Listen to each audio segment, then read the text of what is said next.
और अहम कौन? मैं। तो तत् माने ईश्वर। 82 पृष्ठ पर नीचे की 3 पंक्तियों में जो तत् भूत योनि, सारे प्राणी जिसमें से निकले हैं, वो ईश्वर,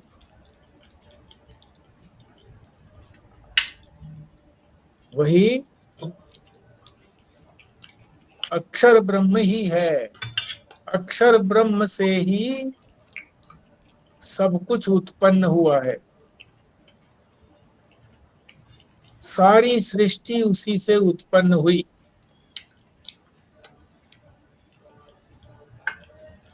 इससे पहले केवल अक्षर ब्रह्म ईश्वर ही है। जब ईश्वर ने सृष्टि की उत्पत्ति की तो देश, काल और वस्तु,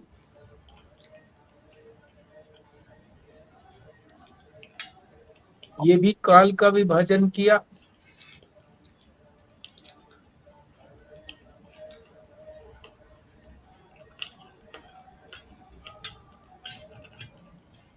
इसी बात को समझाने के लिए कि किस तरह से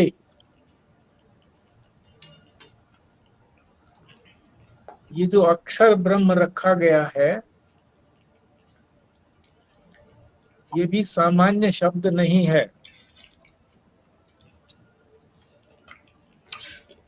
इसको समझाने के लिए जैसे घड़ा यानी घट शब्द लिखा, लिखने में समय लगा ना, घ पहले लिखा, ट बाद में लिखा, तो समय लगा।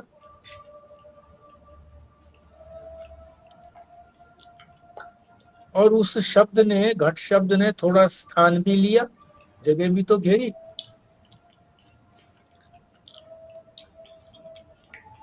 और इसकी कोई शक्ल भी है।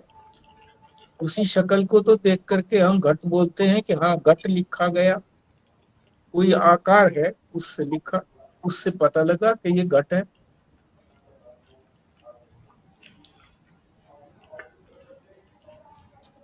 तो ये जो अक्षर लिखे गए, इसका कारण कौन है? चेतन। कैसे कारण चेतन है? क्योंकि लिखने वाला भी चेतन है। चेतन है तभी तो लिखा गया। चेतनता यदि उसमें ना होती, अक्षर कैसे लिखा जाता, ये घट कैसे लिखा जाता?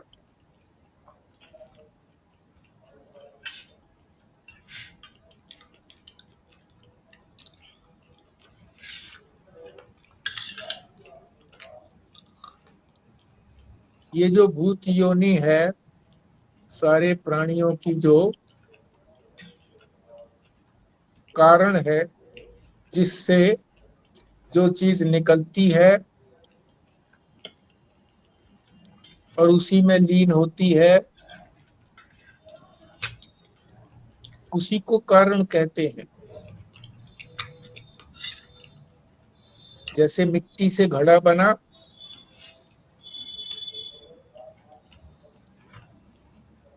मिट्टी रहते हुए ही वो घड़ा भी है। उसको तोड़ फोड़ दिया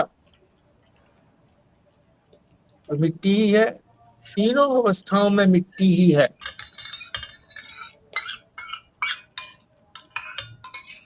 मिट्टी ने ही एक आकार लिया जिसका नाम रखा गया घड़ा। आकार यानी रूप लिया।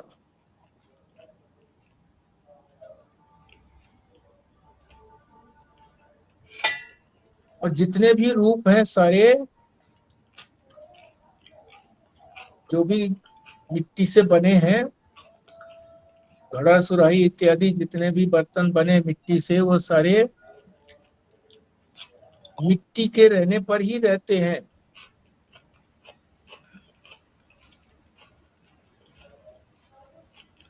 टूटने के बाद उसी में मिल जाते हैं।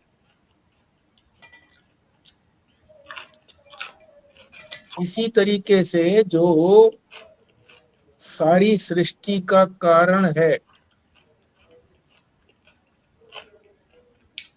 भूतों का यानी प्राणियों का जो कारण है, जिससे ये सारी सृष्टि निकली,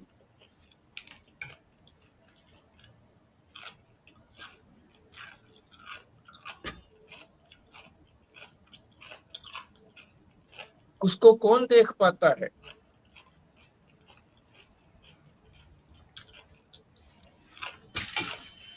धीरा, धैर्यवान पुरुष ही उसको देख पाते हैं।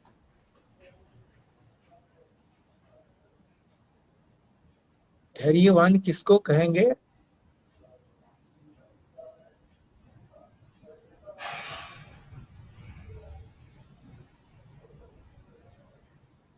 जो तुरंत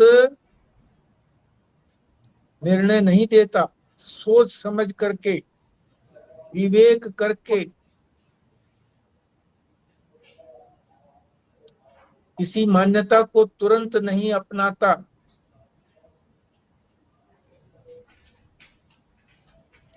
वो मान्यता जो है युक्ति युक्त होनी चाहिए और शास्त्र द्वारा प्रतिपादित होनी चाहिए।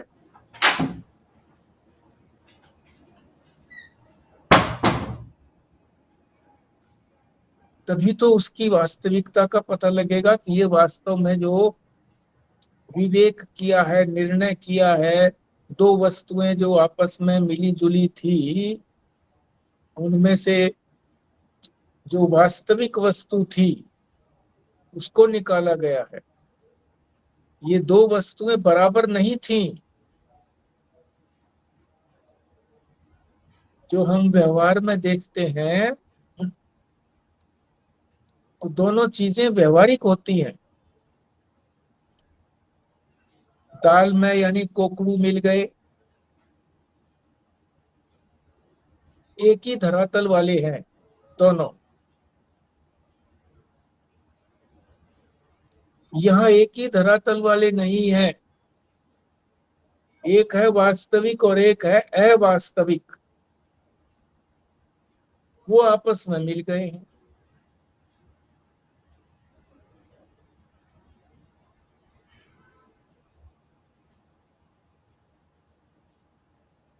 तो जो वास्तविक वस्तु को देख लेता है उसे ही विवेकी कहते हैं, उसी को धीर पुरुष कहते हैं, धैर्यवान। कि वो जो अवास्तविक वस्तु है उसको अपने काम की नहीं मानता, छोड़ देता।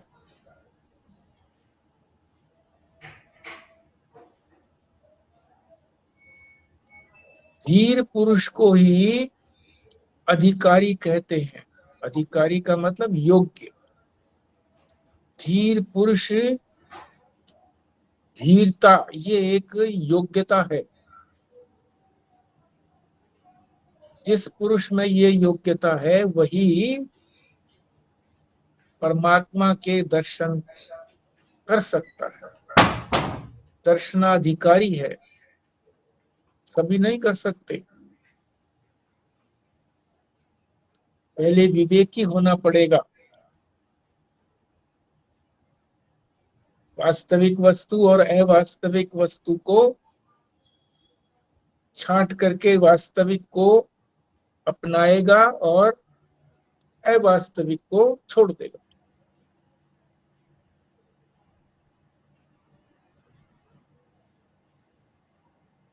गीता में भी धैर्य की परिभाषा बताई है कि धैर्यवान कौन है? यम ही न व्यथयन्तेते पुरुषम पुरुष अर्षभ। पुरुषों में पुरुष श्रेष्ठ कौन है? अर्षभ कहते हैं श्रेष्ठ। पुरुषों में श्रेष्ठ पुरुष कौन है? यम ही न व्यथयन्ते ते, जो व्यथित नहीं होता, दुखी नहीं होता।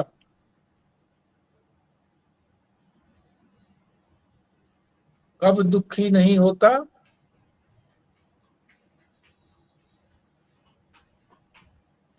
दुख आए तो दुखी नहीं होता, सुख आए तो अति हर्षित नहीं होता, सम रहता है। दुख आए चाहे सुख आए,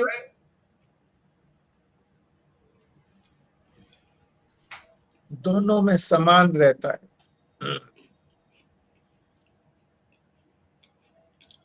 धैर्य टूटता नहीं है। उसी को ही धीर पुरुष कहते हैं। सो अमृत तत्वाय कल्पते, वही अमृत तत्व को प्राप्त करता है, अपने स्वरूप को प्राप्त करता है, ब्रह्म को प्राप्त करता है, जिसकी प्राप्ति के बाद फिर जन्म मरण के चक्र से छूट जाता है, अमर हो जाता है। अमृत तत्व, वो अमृत तत्व है, अक्षर ब्रह्म।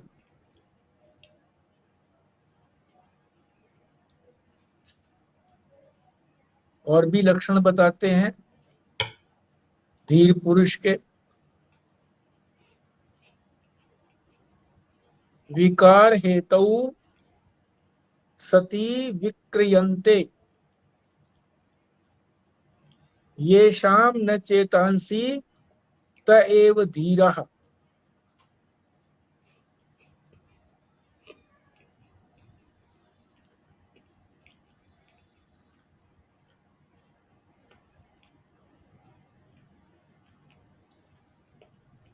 विकार हेतु, विकार का कारण, हेतु माने कारण। सती विक्रियन्ते,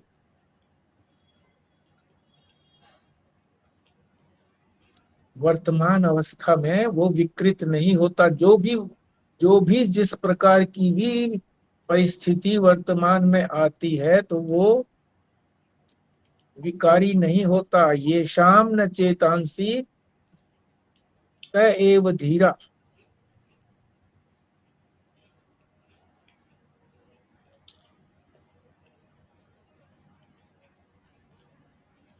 वो उसमें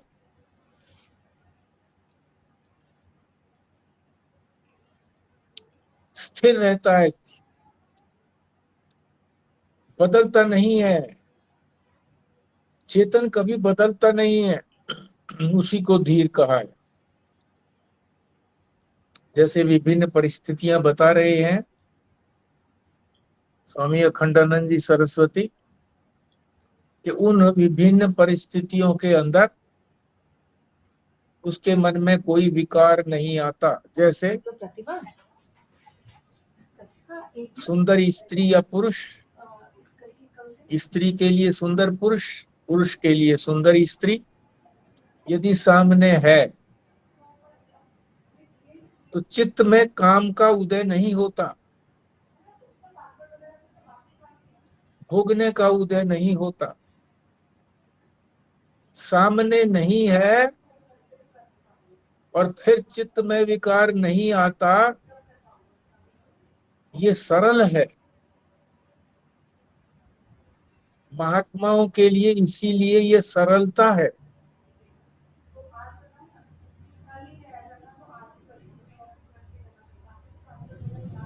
स्त्रियां उनके सम्मुख नहीं आती हैं या वो उनके सम्मुख नहीं जाता है।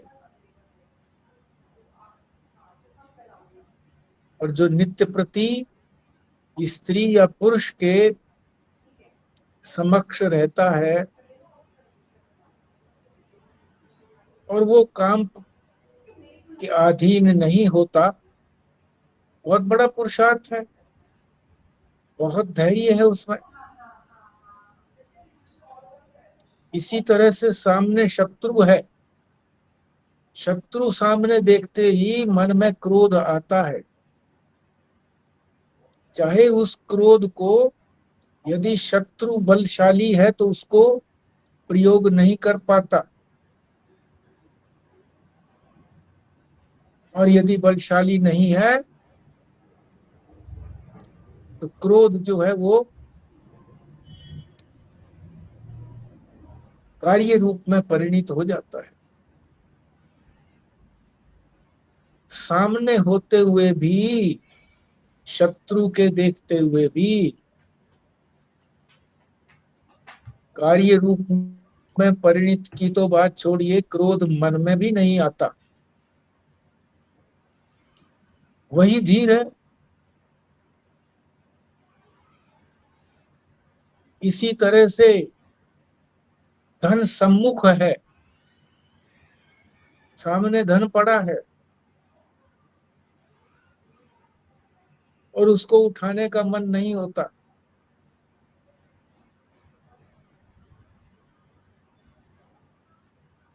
उसको जो है गीता में भी कहा है, उसको ऐसा समझता है कि जैसे ये मिट्टी का ढेला है।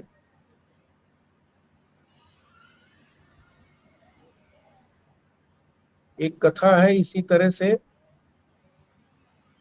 भक्त और उसकी पत्नी भक्तानी मार्ग में जा रहे थे।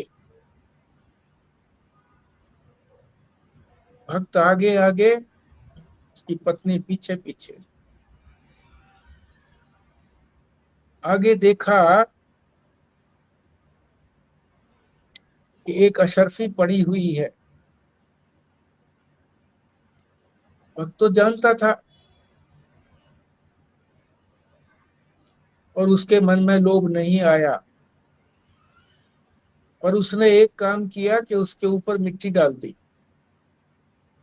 पत्नी थोड़ा पीछे थी, ज्यादा पीछे थी, और इतनी पीछे भी नहीं थी कि वो पति को ना देख पाए। उसने देखा कि पति ने उस पर मिट्टी डाल दी है, और वो जल्दी जल्दी अपने पति के निकट पहुंची और कहने लगी, इतने दिनों से भक्ति करते रहते हो, फिर भी मिट्टी के ऊपर मिट्टी डालते हो। तुमने इसको सोना समझा या शर्फी समझा, कीमती चीज समझी? क्या मिट्टी से कम है ये? मिट्टी के ऊपर मिट्टी डालते हो। तो सामने धन हो और मन में लोभ ना आए, यही देखते हैं कि चलते चलते रास्ते में अगर कोई कीमती चीज पड़ी है, किसी का मोबाइल ही पड़ा है, उठा लिया और इधर उधर देखा, कोई देख तो नहीं रहा है। नहीं देख रहा है तो अपना हो गया। नोट पड़ा है, नहीं कोई देख रहा है तो अपना हो गया। यह है लोभ। सामने वस्तु होने पर भी फिर लोभ ना आए, धन हो तो लोभ ना आए, काम, सुंदर स्त्री हो तो कामना ना आए, काम ना आए, शत्रु सामने हो तो क्रोध ना आए, सामने स्वादिष्ट भोजन है,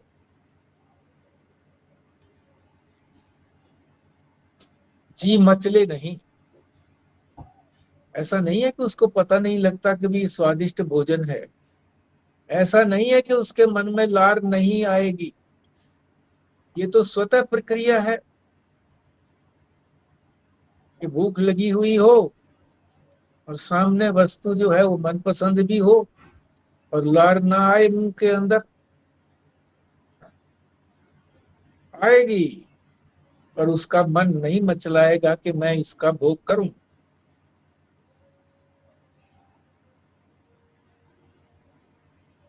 तो क्या विशेष बात बताई इसमें?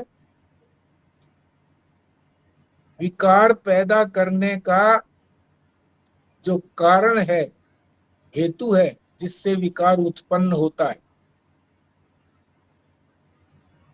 और विकार नहीं आए, उसे धीर पुरुष कहते हैं। गांधी जी ने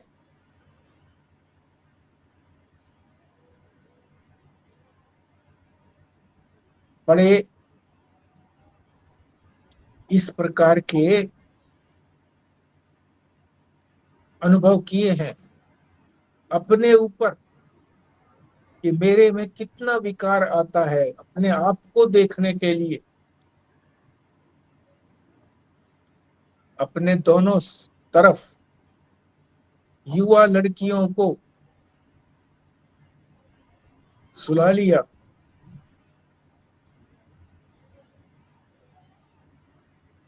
और विकार मन में ना आए। जांच करना चाहते थे, विकार उनके मन में नहीं आता था।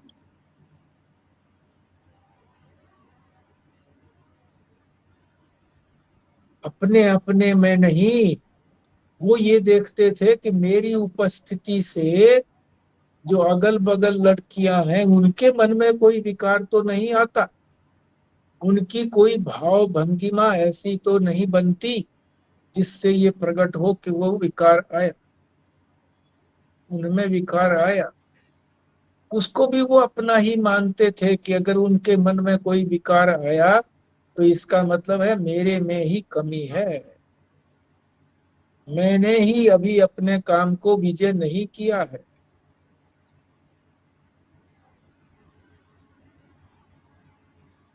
उसको कहते हैं धीर पुरुष। संसार बड़ा आकर्षक है। महाराज जी कहते थे कि ये संसार जो भी है ये पैकिंग है, वस्तु इसमें कुछ नहीं है, वास्तविकता कुछ नहीं है। बाहर का पैकिंग बड़ा सुंदर बना रखा है, अंदर खोल के देखो तो डब्बे के अंदर डब्बा, फिर डब्बा, फिर डब्बा, और अंदर छोटी सी कोई चीज निकलेगी जो महत्वहीन है। तो पैकिंग है, ये संसार पैकिंग है, आकर्षक है, अपनी तरफ लुभाता है। और जो अपनी इंद्रियों को, मन को इधर नहीं जाने देता, वही धीर है। क्यों जी, अगर चले जाए, मन चला जाए संसार के पदार्थों में तो क्या हर्ज है? भोगने के लिए ही तो बनाए पदार्थ परमात्मा ने।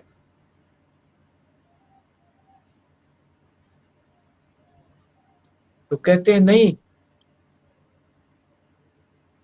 उधर चला गया तो उधर व्यस्त हो गया, फिर वहां से छूटना कठिन। परमात्मा का स्मरण कैसे करेगा? ये अब हमने 83 पृष्ठ को पूरा कर लिया है, जिसमें नीचे की पंक्ति कह रही है कि यदि संसार के भोग तुम्हारे चित्त को अपनी ओर खींच लेंगे तो उस समय मन परमात्मा के स्मरण में नहीं लगेगा, तो समय व्यर्थ चला गया ना। हमारे पास तीन ही तो वस्तुएं हैं, समय, सामर्थ्य और साधन। तो हमने तीनों को व्यर्थ कर दिया, वेस्ट कर दिया। समय को, जितना समय संसार में लगा रहा वो समय व्यर्थ गया।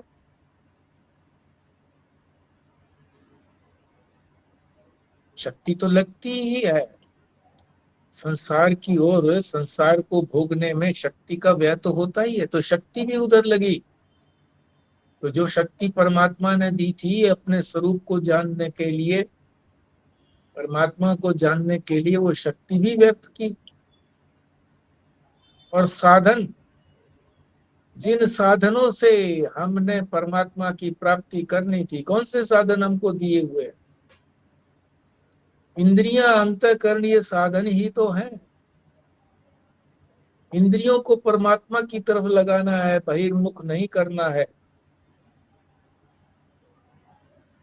तो इंद्रियां लगी रही संसार में, तो साधन जो थे वो उपयोग नहीं किया इंद्रियों का, मन भी इसी तरह से उसके साथ साथ बहकता हुआ चला गया।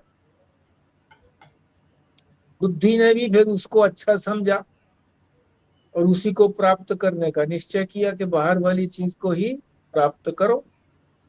तो जिसको प्राप्त करना था, अंदर परमात्मा जो बैठे हुए हैं हमारे, विराजमान है हृदय में, तो वो साधन भी व्यर्थ गए। जो साधन दिए थे, जो चीज दी थी, वो सब व्यर्थ चली गई। पिता अपने पुत्र को यदि 1 लाख रुपए देता है और कहता है कि इसका सदुपयोग करिए, और वो उसको होटल आदि में जा करके व्यय कर देता है,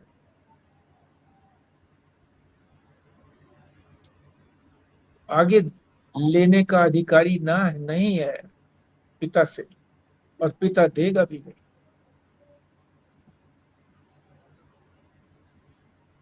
आश्रमों में भी गुरु जो थे, शिष्य की इसी प्रकार से परीक्षा लेते थे। गाय चराने के लिए कहते थे कि गाय को चरा करके लेकर के जाओ जंगल में, और जब 1000 गाय बन जाए तब आना।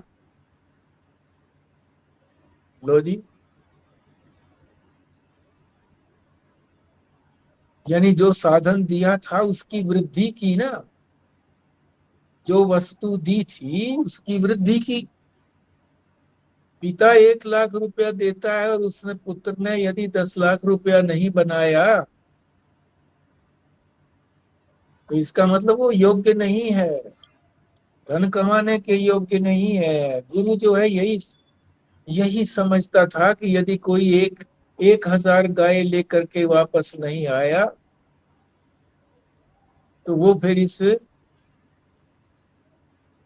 ज्ञान का अधिकारी नहीं है, योग्यता नहीं है। योग्यता निर्माण करने का साधन है। धैर्य रखने से ही होगा ना। एक गाय की 1000 गाय कोई एक दिन में हो जाएगी।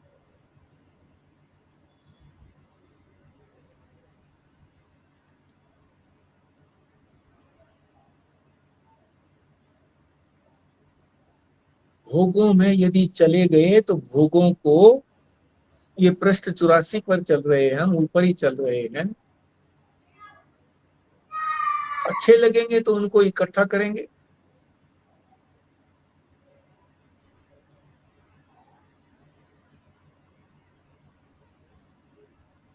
कितने दिन के लिए इकट्ठा करेंगे?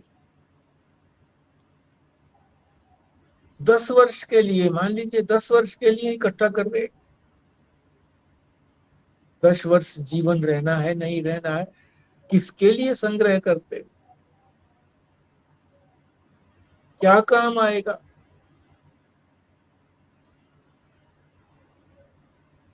अगर इस तरह से लगे रहे तो इसका मतलब है धैर्य नहीं है। एक कथा आती है, बड़ी मार्मिक कथा।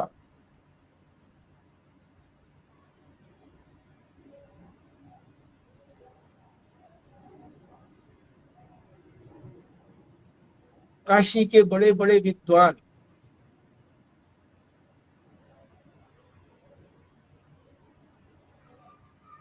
कश्मीर की यात्रा पर आए, राजा से संपर्क किया कि हम जो हैं यहाँ के मंदिरों के दर्शन करेंगे, महात्माओं से चर्चा करेंगे। सब तरह की सुविधा उन्होंने जुटा दी। दर्शन करते कराते एक महात्मा की कुटिया में गए।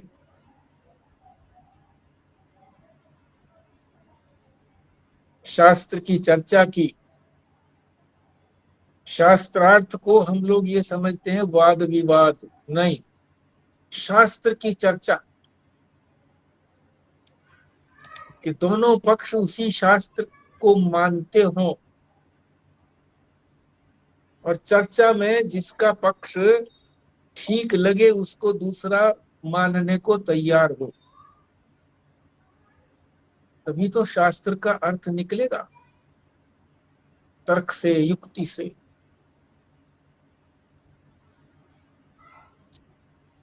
उनसे खूब शास्त्र की चर्चा की, बड़े प्रसन्न हुए।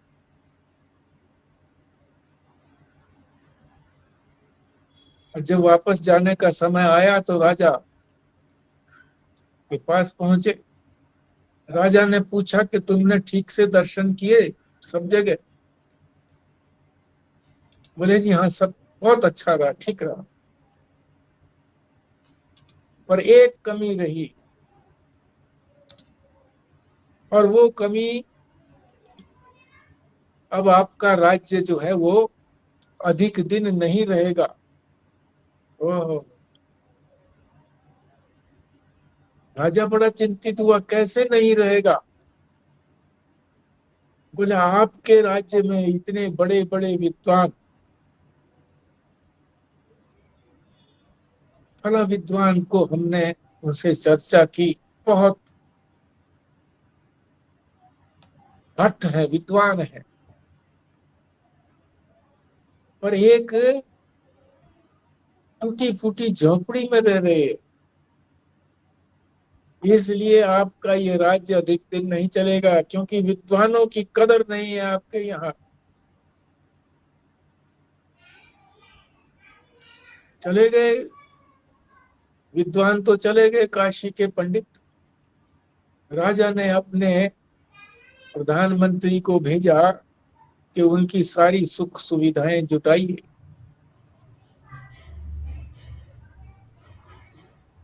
जाकर के पूछा कोई आवश्यकता? बोले नहीं, कोई आवश्यकता नहीं, सब ठीक है।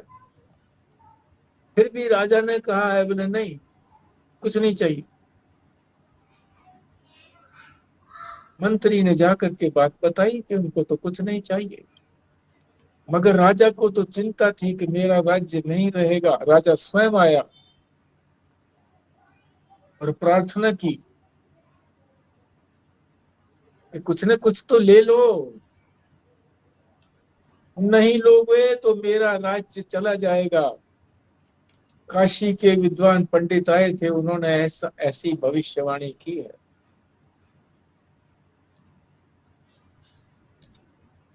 तो महात्मा जो थे वो अपनी पत्नी से कहने लगे, अंदर पत्नी थी, दोनों सन्यासी थे, कहने लगे देखो घड़े में कितना अन्न है।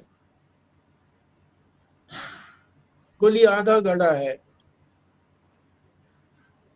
तो राजा से कहा कि कुछ नहीं, अन्न है हमारे पास। बोले नहीं, कुछ तो लेना पड़ेगा, नहीं तो मेरा राज्य चला जाएगा।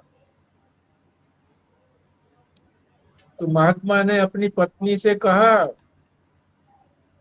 घड़ा तुम सिर पर उठाओ, चटाई और पुस्तकें मैं उठाता हूँ, इस राजा के राज्य से बाहर चले जाते हैं। इस राजा का राज्य बना रहना चाहिए। ये है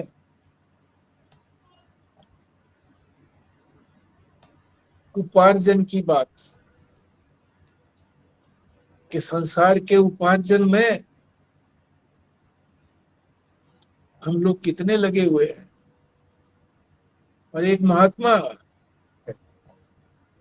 जो सब कुछ सामने होते हुए भी, राजा सामने होते हुए भी हर इच्छा की पूर्ति करने तैयार, फिर भी नहीं चाहिए। अगर वो सुख सुविधाओं में ही लगा रहे साधु, तो परमात्मा का चिंतन कब कर पाएगा?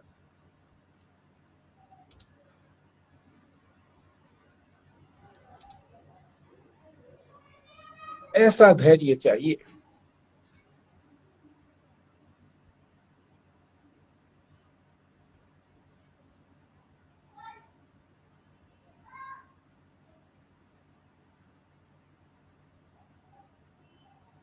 और सब कुछ धैर्य के अंदर, शीत उष्ण, अनुकूल प्रतिकूल, प्रत्येक चीज अनुकूल और प्रतिकूल को सहन करने का अभ्यास होना चाहिए।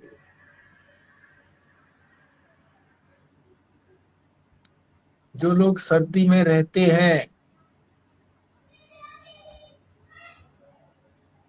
वो सर्दियों में भी मैदान में जब आते हैं तो पसीने आते हैं।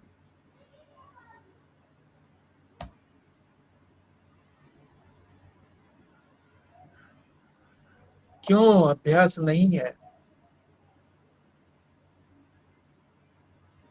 अभ्यास के लिए ऐसा कहा गया है, have a habit to have no habit.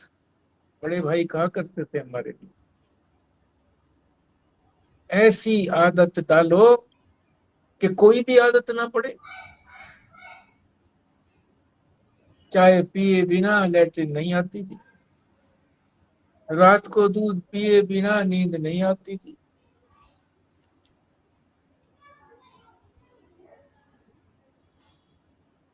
रूखी सूखी खाए के ठंडा पानी पी।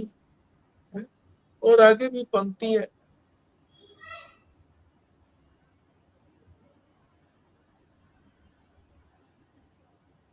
तो साधु पुरुष जो है, जो अधिकारी हैं,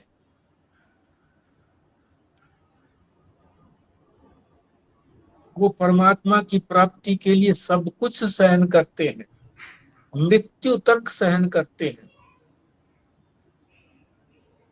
मौत भी मंजूर है।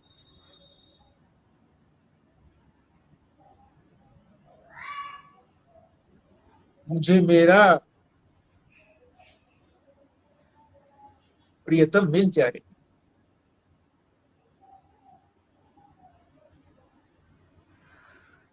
यहीं पर कहा है, तमेव धीरो विज्ञाय प्रज्ञाम कुर्वीत ब्राह्मण। ब्राह्मण का मतलब ब्रह्म को, विज्ञाय माने जानकर, प्रज्ञा बुद्धि, उसी में स्थिर कर लेवे।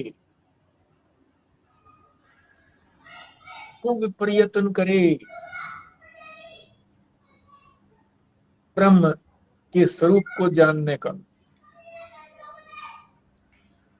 जब जान लिया, बुद्धि में निश्चय हो गया मनन के द्वारा, उसी में स्थिर हो जाए बुद्धि, बस। निधिध्यासन कहते हैं इसको। श्रवण किया, श्रवण से ज्ञान हुआ, मनन से शंका की निवृत्ति हुई, निश्चय हुआ, और उस निश्चय में बैठना निधिध्यासन है। ये आंतरिक साधन है 3। उससे पहले बाह्य साधन है 4,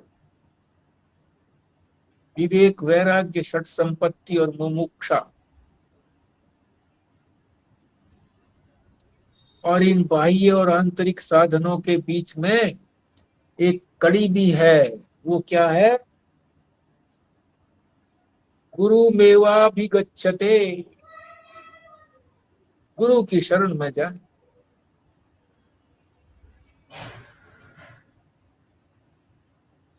अन्न मेला साजन, मिला तो नहीं है ना परमात्मा अभी। अन्न मेला साजन, अन्न देखी राहें, रास्ता भी नहीं पता तो कौन बताएगा? गुरु। गुरु मेवा भी गच्छते।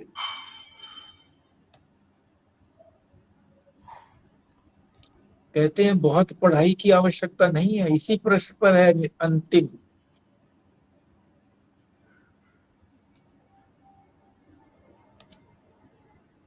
नानु ध्यायेत बहून शास्त्रान वाचो विगलापनम ही तत्। ननु, न करे। ध्यायेत बहु शास्त्रान, बहुत सारे शास्त्रों का अध्ययन न करे। वाचो विगलापन ही तत्व, क्योंकि वाणी जो है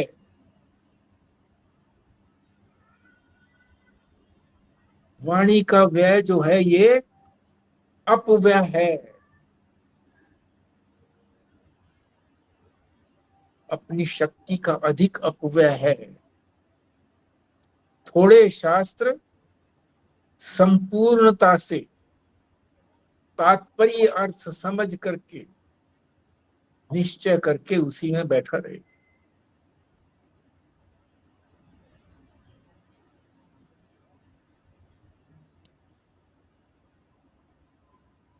तो कुछ थोड़ा सा बताओ, अता पता बताओ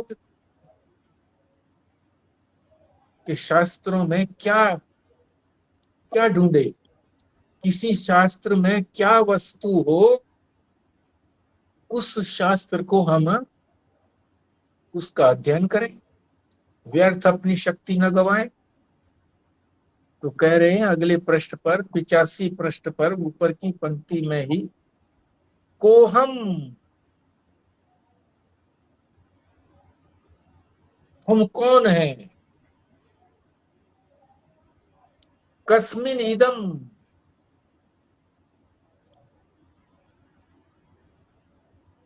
कस्मिन इदम जातम, जातम माने उत्पन्न करना, ये किसने उत्पन्न किया, ये का मतलब संसार। मैं कौन हूं और ये संसार किसने उत्पन्न किया। कर्ता च विद्यते, और इसका कर्ता कौन है। आप कहोगे जी उत्पन्न करना और कर्ता तो एक ही बात हो गई, नहीं। कस्मित कस्मिन इदम जातम, ये तो हो गया उपादान कारण, जिससे उत्पन्न हुआ, जिस मैटीरियल से उत्पन्न किया गया। और कर्ता, करने वाला कौन हो गया, निमित्त कारण। मैं कौन हूं, ये संसार किस किस से उत्पन्न हुआ, मैटीरियल कौन सा लगाया, और ये निमित्त कौन है इसका। यानी मैं, यह और वह, तीन की खोज करनी है। मैं की, यह माने संसार की, और वह माने जो संसार का बनाने वाला है।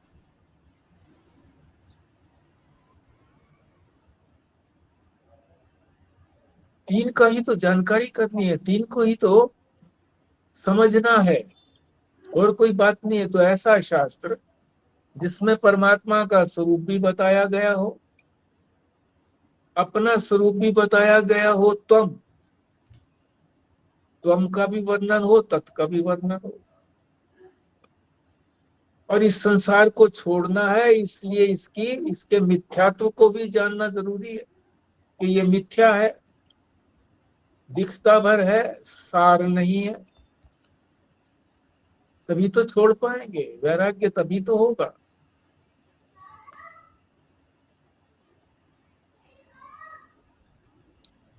तो वही धैर्यवान है जो बाहर के विषयों को, ये विषय जो है ना, सुख भी देते हैं दुख भी देते हैं, दोनों देते हैं। और हमारी उम्मीद यही बनी रहती है कि दुख आया सुख भी आएगा, उम्मीद बनी रहती है। उसी उम्मीद में सुख आया, और साथ साथ जो है ना वो दुख भी ले आया अपने साथ। क्षण भर के लिए सुख जो है वो क्षण भर के लिए लगता है, 1 घंटे का सुख या 1 दिन का सुख क्षण भर के लिए लगता है कि ये तो एक ही क्षण आया। और 5 मिनट का दुख या 1 मिनट का पेट में भयंकर दर्द जो है, ऐसा लगता है कि मैं बरसों से इसमें पीड़ित हूं।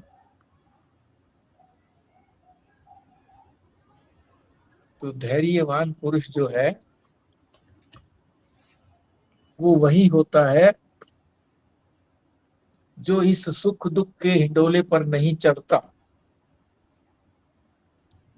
उसकी दृष्टि तो आनंद स्वरूप परमात्मा में लगी रहती है।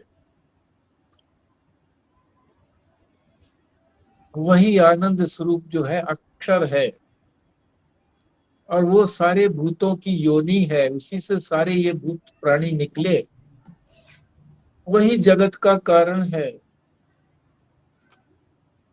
जो उसको देखता है, जिसकी दृष्टि उधर ही लगी रहती है, अर्जुन की आंख की तरह से चिड़िया को नहीं देखता, आंख को देखता है, उसी को कहते हैं परिपश्यन्ति धीर है।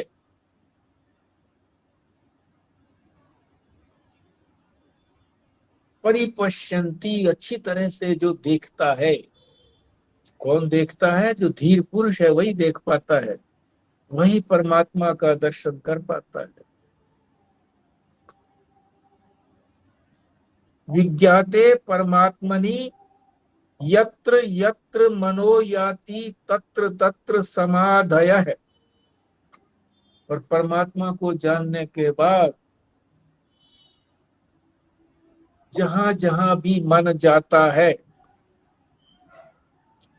समाधि ही है उसकी। समाधि में कोई दुख नहीं होता है। जहां जहां भी मन जाता है समाधि है।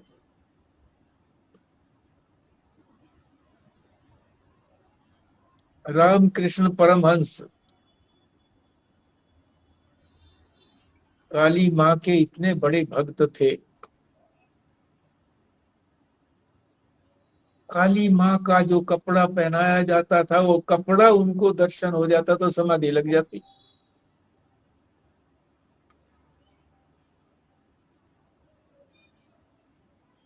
आरती करने लगते काली माँ की, समाधि लग जाती।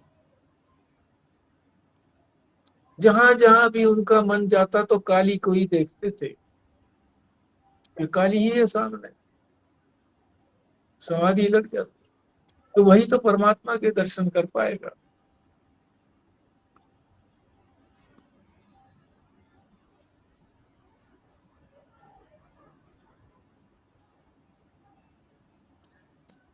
हाँ जी, आपको बोलने का मौका दे रहे हैं, आप बोलिए।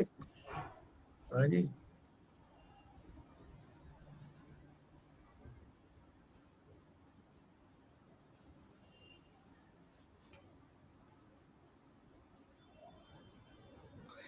कल जब आपने एक बार ये बताया था ना कि ईश्वर के ना तो कर्ण है, ना चक्षु है, ना कुछ और भी चीज़ें बताई थी कि नहीं है। फिर आपने बीच में एक ये भी बोला था ये 2 चीज़ें हैं। ऐसा बोला था क्या कि ईश्वर के पास ये 2 चीज़ें हैं, बाकी नहीं है?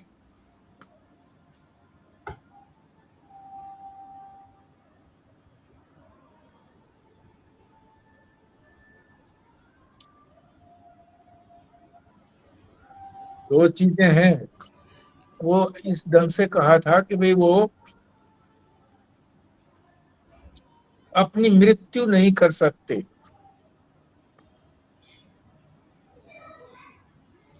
और जीव को छोड़ नहीं सकते।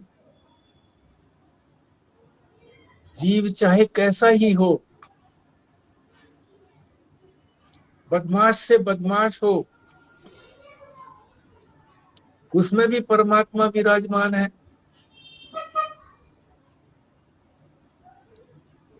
जब उनका शरीर पूरा होता है, जो अनीति करने वाले हैं, व्यभिचारी हैं, तो उनकी भी आत्मा जो है वो परमात्मा में जाके मिलती है। दिखाया भी गया है रामचरितमानस में कि जितने भी राक्षस मृत्यु को प्राप्त होते थे, रावण भी और दूसरे भी, जब मरते थे तो उनकी आत्मा, प्रकाश जो है वो परमात्मा के प्रकाश में मिल जाता था, उनके चरणों में चला जाता था। तो वो जीव को छोड़ नहीं सकते। और अपनी मृत्यु भी नहीं कर सकते, मार भी अपने आप को मार भी नहीं सकते, ये असमर्थता है उनकी। तो शायद यही बात कही थी या कुछ और बात कही थी।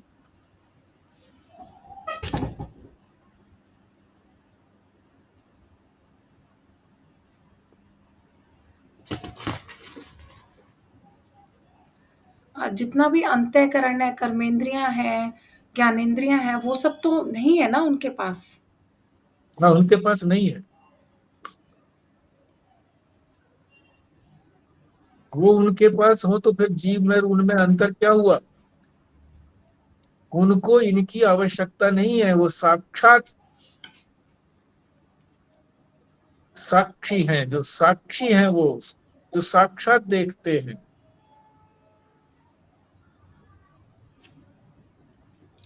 ये जैसे अंतःकरण शब्द, इसीलिए इसीलिए व्यास जी उसमें अदित्य जो शब्द लगाया है ना, अदित्य है अदित उसके जैसा। अदित और हाँ, अदित्व, हाँ, अदित, अद्वितीय। अद्वितीय, अद्वितीय, वह लगा हुआ है ना नीचे, अद्वितीय, दूसरा यानी वो। एक बात और कह रहा हूँ जी, विचार कर रहे हैं। एक तो ये दृश्य है, सृष्टि होगी, जगत है, जो भी कुछ दिखता है इंद्रियों से। हम्म। और एक उसको बोलते हैं जी दृष्टा, हम्म। साक्षी बोलते हैं उसको। मैं अपने जो समझ रहा हूँ, वो सोच रहा हूँ कि हमारा आत्मा या जो मेरा हमारा जो उपाधि वाला जो हमारा अहम है, तो उसको देखते, हम भी देखते हैं कि जी मैं देख रहा हूँ, ये जगत को दृष्टा है हम। और इन दोनों का भी जो दृष्टा है, इन दोनों का भी जो देखने वाला है, वो जो परम चेतन है। बट हम्म। उसको साक्षी कहना तो ठीक नहीं है, क्योंकि वो दूसरा कुछ हो तो दिखे। उसमें जब वहां तक पहुंच गया कोई आदमी, जब एकत्व में ब्रह्म और आत्मा के एकत्व का बोध हो गया, तो साक्षी कहाँ रहा वो? हाँ, साक्षी साक्षी नहीं कहना। साक्षी के लिए तो दृश्य रहेगा, तब तो साक्षी रहेगा ना कोई। नहीं, दृश्य तो दृष्टा के लिए रहता है, साक्षी के लिए नहीं रहता, पर उसको उसको साक्षी कहना भी उचित नहीं है। नहीं, उसको सर्व साक्षी कहते हैं यहाँ पर, कई बार वेदांत की भाषा में देखा है हाँ कि भाई हाँ, हम तो सर्व साक्षी बोल देते हैं, वो हो गए सर्व साक्षी। हाँ, वो संदर्भ के अनुसार ऐसा बोल दिया जाता है। साक्षी भी नहीं है, संदर्भ अनुसार कह देते हैं उसको। जब कोई दूसरा है ही नहीं तो कौन देखेगा और कौन किसको देखेगा?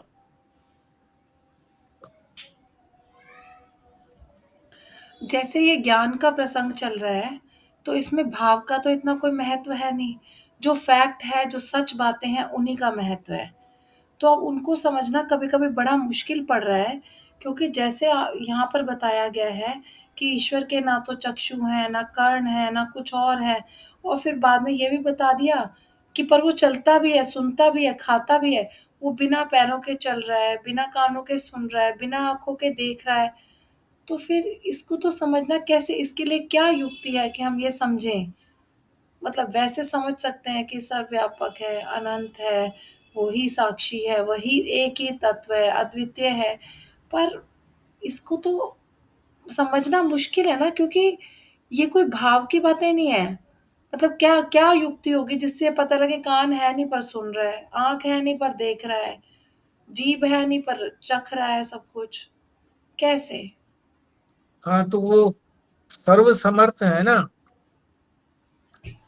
वो भाव को भी समझता है। ऐसा नहीं है कि भाव को नहीं समझता है, केवल ज्ञान ज्ञान की बात को ही समझता है। भाव वाला भी उसको बहुत प्रिय है।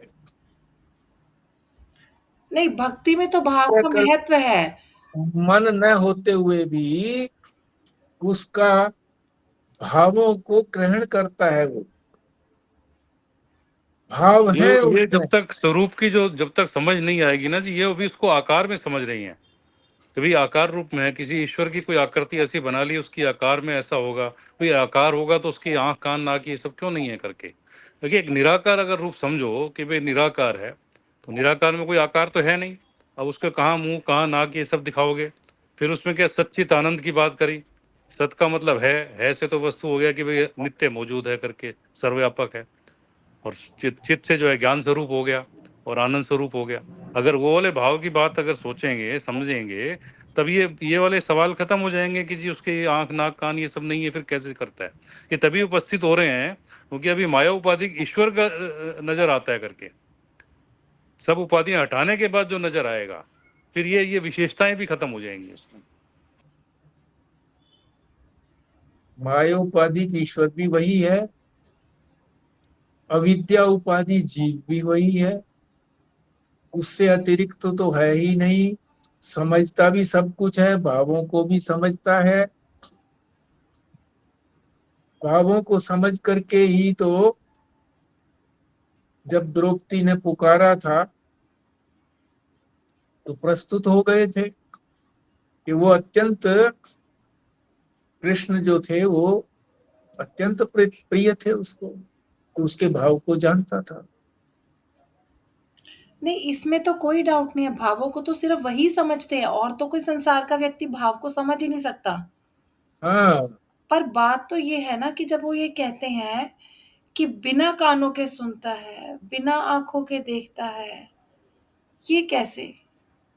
कुछ यंत्र होंगे तभी तो हम उसको महसूस करेंगे ना, सारी चीजों को, जो भी हमारी 5 चीजें हैं, बिना जो उनके यंत्रों के कैसे करेंगे? जो यंत्रों का भी यंत्र है। अब हमारे पास कितने ही यंत्र हो, जब तक ये यंत्रों का यंत्र आत्मा नहीं होगा हम नहीं देख सकते, कुछ नहीं कर सकते। अल्टीमेटली तो देखता भी वही है, सुनता भी वही है, सब कुछ करता वही है, और करते हुए भी नहीं करता है क्योंकि उसके यंत्र नहीं है। यंत्र न होते हुए भी वो यंत्रों का को सत्ता प्रदान करने वाला होने के कारण सब कुछ करता है, और करता भी नहीं है क्योंकि उससे अस्पृष्ट रहता है। हम तो अपने से ही अंदाजा लगाते हैं ना कि हमारे यंत्रों से ही हम कुछ जान सकते हैं, पर उसके लिए तो कहा गया है कि यंत्रों से तो जाना ही नहीं जा सकता।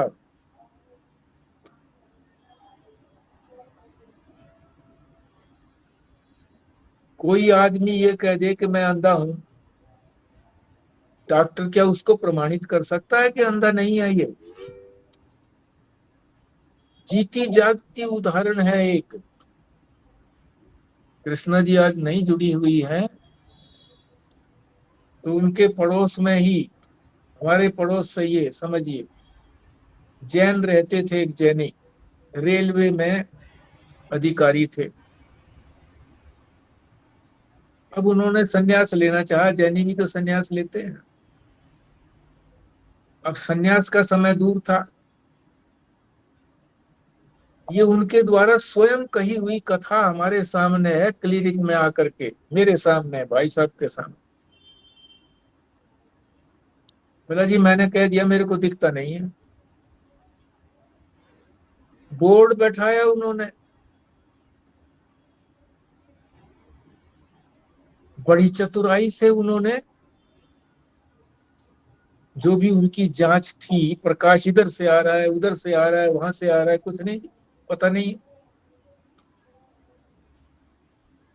अपनी जो बड़ी बेटी थी उसके साथ हाथ पकड़ के ऑफिस में जाता था, बैठ जाता था। जब वो बोर्ड बैठा तब भी इसी तरह से। जल्दी से उनको विश्वास नहीं हुआ, दूसरा तीसरा बोर्ड बैठाया। अल्टीमेटली उन्होंने हार मान ली और उसको रिटायरमेंट दे दी, प्री मैच्योर रिटायरमेंट। अब नियम ये है कि जब इस तरह से रिटायरमेंट हो जाती है, बस असली पूरी रिटायरमेंट एज होने से पहले, तो उसके किसी न किसी पुत्र आदि को नौकरी दी जाती है। तो उसकी बेटी को नौकरी मिल गई। तो वो देखते हुए भी नहीं देखता, और अंग होते हुए भी अंगों से दूर रहता है। चेतन ही तो था वो, जैनी जो था, मैं जो था उसका, वो था, देख सकता था, वो हमारे पास आता था बिल्कुल। ये देखो जी, मैं तो बैठा हूँ यहाँ, आपके चल करके आता हूँ, सब कुछ देखता देखता हूँ। तो करतुम अकर्तुम अन्यथा करतुम, सब कुछ कर सकता है, उसके विपरीत भी कर सकता है, कुछ भी ना करे ऐसा भी कर सकता है। कोई प्रश्न नहीं उठाया जा सकता, केवल उनको इस तरीके से समझा जा सकता है, बस। ठीक है जी, संजीव शर्मा जी करिए पूर्णाहुति। जी। ओम पूर्णमदा पूर्णमिदं पूर्णात् पूर्णमुदच्यते पूर्णस्य पूर्णमादाय पूर्णमेवावशिष्यते। ओम शांति शांति शांति। नारायण नारायण नारायण। नारायण। नारायण नारायण। नारायण।